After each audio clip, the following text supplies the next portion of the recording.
Hello everyone, today we're going to learn daily Tanya 4, Yud Tes El Tafshin Pei Daled. So, we're going to learn another chapter in Igeres Tshuva, Igeres HaKodesh.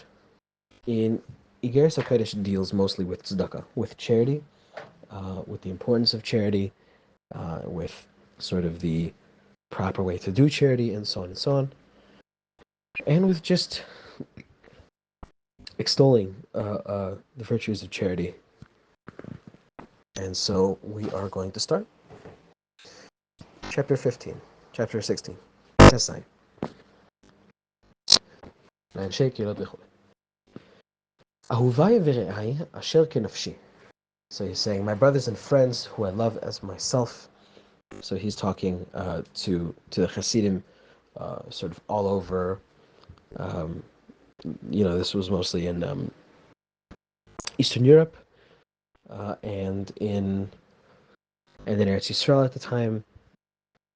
So he's opening and he's talking to these people.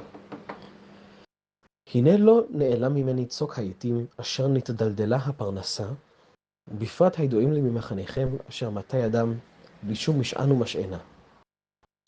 So he's saying, it is not lost on me the level of difficulty and the level of pressure, economic pressure, that you're feeling, and that some of you who I've seen have no sort of a firm economic basis. אשר מטה ידם בלי שום משען ומשענה, as we said, וממש לובים ואוכלים השם ירחם עליהם. And they borrow in order to eat. So they're at a point where they need to borrow money in order to eat. והשם ירחם עליהם וירחיב להם בצר בקרוב. He says, may God have mercy on them and grant them what they need, and hopefully grant them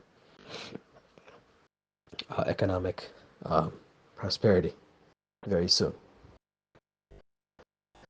So let's just give some historical background. This is at a time during the Napoleonic Wars, or really just right around that period of history.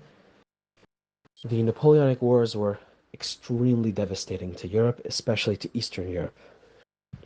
Napoleon's armies kind of marched through, conquered, France. Whatever, they came through France, conquered the Netherlands, Belgium, Germany. I think they conquered parts of Italy. They're on their way into Russia. He managed to conquer almost all of Europe. I don't know if he conquered Spain as well. He almost conquered all of mainland Europe. Terrifying force.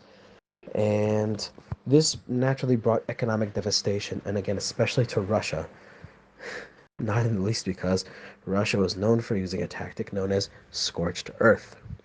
Scorched earth was a war plan that was aimed at starving Napoleon of supplies, of the ability to live off the land. That is, when Napoleon entered Russia and started having success in battles, the armies burned everything behind them so that Napoleon could not supply his armies from Russia. He had to bring in supplies from Germany or even from France. And that way, that made his supplies vulnerable and the Russians could attack. The point is, this created massive economic devastation to the area, to precisely the area where the war was happening, which happened to coincide with, European Russia, which is kind of Eastern Europe, the whole sort of Poland area as well. This is known as the Pale of Settlement. So the scorched earth policy, the areas where it was enacted, happened to coincide with where the Jews were living. What that means is everything in the area that the Jews are using to sustain themselves was burned.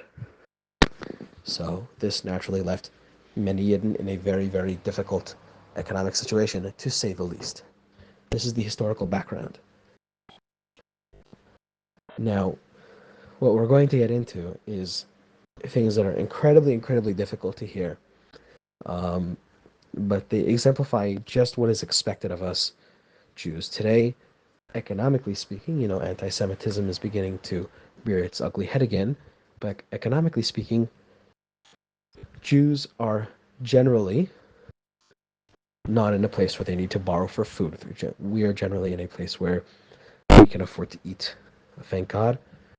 Um, we have other difficulties, but thank God in general, this is sort of something that we're able to do.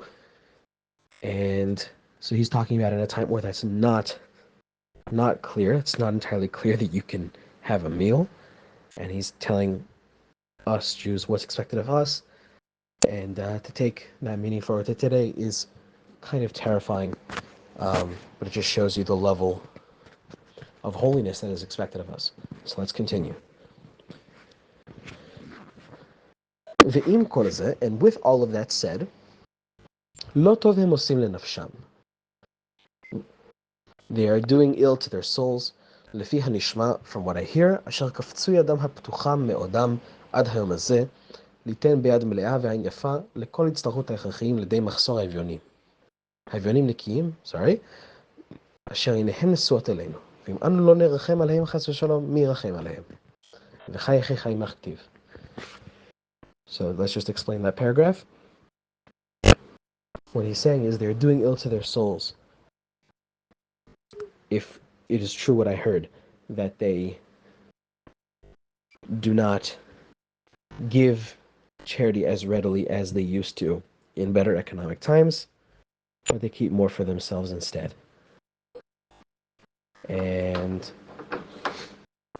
he's going to say this is a very bad thing. In other words, even in difficult economic times, we are still expected to give charity to the poor. And so we could think, wow, these poor, starving people, this guy is asking them to give charity. The Alter Rebbe is asking them to give charity.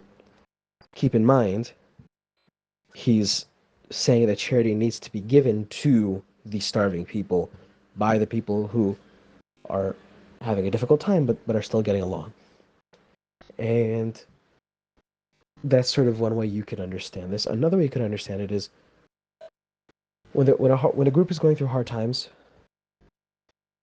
it has two general options. It could just turn into every man for himself, and then the group falls apart, the group's mission falls apart, and that's that. The other option is that the group pulls together. Is that in this case the Yidden decide to pull together, and everybody's gonna give a little bit, even when it's difficult, and we're gonna pull through this together. And that's sort of what he's gonna get into. And he says, "V'lo amru chayecha kodim lechayei chavercha." So there's a notion that one must take care of his own life before he takes care of the lives of others, right? You need to secure your own oxygen mask before you secure the oxygen mask of the person sitting next to you. Makes sense. Right? He's saying, but this is only said, in other words, this is only said in a case that's brought in the Gemara, שהוא דבר השווה לשניהם ושווה לשתות להשיב נפשם בצמא. Right, so you have a case brought down in the Gemara where there are two people in the desert, and there's sort of a measure of water that's only enough for one of them to live. So in a case like that, your life comes before the life of your fellow man. You are not expected to give your life for the life of another, because just as your blood is no redder than his blood is no redder than yours. And you have a duty to care for yourself first in a case like that, in a case where it's a very clear choice. אבל אם אני צריך לחם לפי הטף ועצים וכסות בקרה וכהי גוונה, so we're saying, but if a poor person needs sort of basic necessities like food, clothing, shelter, warmth, in the case of the cold in Central and Eastern Europe, כל דברים אלו קודמים לכל מלבושי כבוד וזבח המשפחה, בשר ודגים וכל מטעמים של האדם וכיוצא בזה. So he's saying all of these things come for whatever luxuries another person might be indulging in. In other words, if one person has, you know, the means to purchase, meats and fish and, all these beautiful clothes and all these other things, um, he is expected to, forego some of that in order to give the poor man what he needs in order to live. Right, which again is what he says: food, shelter, clothing, and so on. ולא שייך בזה חייך קודם לחיי חברך, right? And this doesn't fall under the rubric where we say that your life comes first. מאחר שאינן חיי נפש ממש, because these things are not sort of the basic necessities, life of the soul, as he calls it. כמו של האני, שווה בשווה, ממש, כתית בנדרים, right? So these are not the same, right? The ability of one person to purchase, more luxurious things is not sort of doesn't pertain to his life in the same way that the ability of a poor man to purchase bread for his children, uh, right? These don't affect one's life in the same way. Therefore, to say that your life comes before the life of another, while true, does not apply here. And he brings an example from the Gemara in the Daf Daf Pei, where they say, if there's a town that has a well in it, so they say, you know, the ability of the people of the town to drink comes before the ability of strangers to drink. The ability of the animals of the people to drink comes before the ability of the animals of strangers to drink. The ability to do the laundry, the ability for the locals to do their laundry comes before the ability of strangers to do their laundry. However, the ability of the locals to do their laundry does not supersede the stranger's right to drink. Okay, so you see here there's a difference. Now people can draw all sorts of uh, moral implications from this. Um, these are, you can say, moral demands that are placed on getting to help each other.